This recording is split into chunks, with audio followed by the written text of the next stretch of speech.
Ay, ako nga pala si Irish. Naniniwala sa kasabihang, kung mahal mo, ibuhos mo ng todong-todo. At syempre, ibubuhos ko din yung oras ko para hilumin yung sugat ng my legs ko.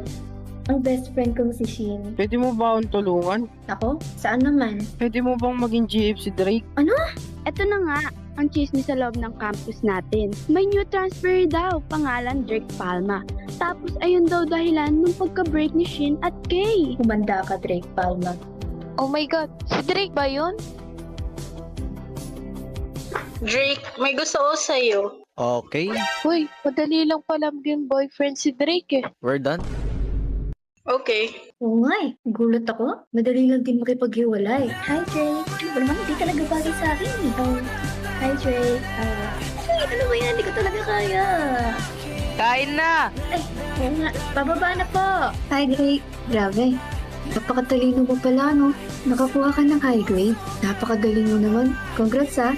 Salamat. Grabe. Nakausap ko yun. Yung popular dito sa school. Yung Drake na yun. Drake, boyfriend na kita.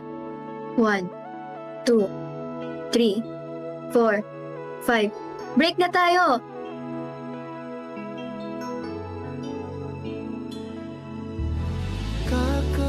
Uy, sino yun? Uy, Irish! Ang ginagawa mo dito sa bahay ko? Liga nga, pumasok ka nga dito. Ayoko. Tara, Ayoko nga.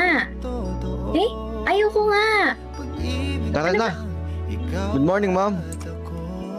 Oh, Drake, nakauwi ka na. Eka, who is she? Classmate ko po pala. Classmate? Hindi po. Girlfriend niyo po ako. What?